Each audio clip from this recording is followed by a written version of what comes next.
ministre Dr Choguel Kokala Maïga a rencontré hier les universitaires maliens pour échanger sur la sortie du Mali de la CEDEAO et la création de l'AES. Avec eux, il était également question de l'abandon de l'accord pour la paix et la réconciliation au profit du dialogue intermalien. C'était à l'Institut national de formation en sciences de la santé. Les détails avec Alouseni Touré. Les universitaires et leurs étudiants étaient nombreux à prêter une oreille attentive au chef du gouvernement. Et pour cause, le sujet sur la sortie du Mali, du Burkina et du Niger est d'intérêt pour eux, d'autant plus qu'il va nourrir les réflexions et ambitions de souveraineté dans le domaine de la pensée et de l'action. L'Institut est un des éléments de cette autonomisation.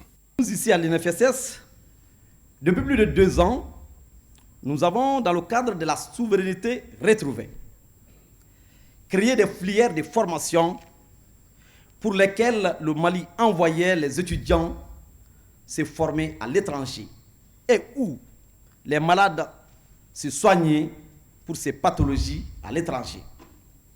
Il s'agit entre autres des filières des sciences des orthèses et des prothèses, l'orthophonie, l'ergothérapie, j'en passe.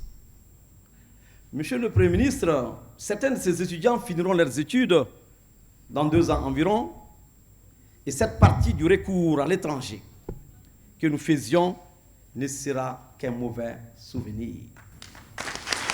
Également universitaire, le ministre de l'Enseignement et de la Recherche scientifique a analysé la situation sous toutes ses formes avant de proposer un contrôle absolu sur le système, faute de quoi la situation que nous déplorons ne connaîtra aucun changement. L'Alliance des États du Sahel est conçue pour être une organisation, un système contrôlable de bout en bout. Elle sera plus ancrée dans les réalités des pays membres et fonctionnera au bénéfice de ceux-ci. Comme aime le dire un grand leader, je ne vais pas le nommer, africain, je peux même dire malien, tout système que tu ne contrôles pas finira par te contrôler.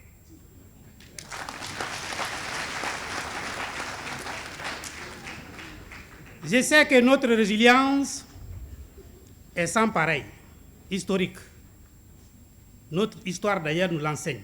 Quant au conférencier du jour, il a procédé à un large tour d'horizon des raisons profondes qui ont motivé cette sortie. Le Premier ministre a également mis en exergue quelques avantages que nous pouvons ou devons tirer de ce retrait. On a créé l'AES, on a lu en même temps qu'on est sorti de la CEDEAO. Je crois que beaucoup n'ont pas dormi. Aujourd'hui, il faut faire l'union sacrée autour des institutions de la transition, autour du président de la transition. Il faut que les intellectuels théorisent, conceptualisent cette phase exaltante de l'histoire du Mali. Dans 15, 20, 30 ans, cette page-là, il faut qu'elle soit écrite. Notre pays a une chance qu'il ne doit pas perdre. L'Afrique a une chance qu'il ne doit pas perdre. Dans quelques années, moi je suis convaincu que si ce pays est bien géré, on peut multiplier par 2, 3 les salaires. Et regardez l'or. Donc quand on fait la relecture de la loi minière, quand on revoit tout, si le pays est bien géré, je suis convaincu que l'AES va en imposer aux autres. 80 millions d'habitants, 2,80 millions de kilomètres carrés. Premier producteur de coton, premier producteur de viande, premier producteur d'or. Une bonne organisation et des dirigeants convaincus feront que nous allons nous en sortir. Le chef du gouvernement n'a pas manqué d'évoquer la fin de l'accord pour la paix et la réconciliation issu du processus d'Alger. À lieu et place, il faut désormais compter avec le dialogue intermalien dont le comité de pilotage est déjà à pied d'œuvre.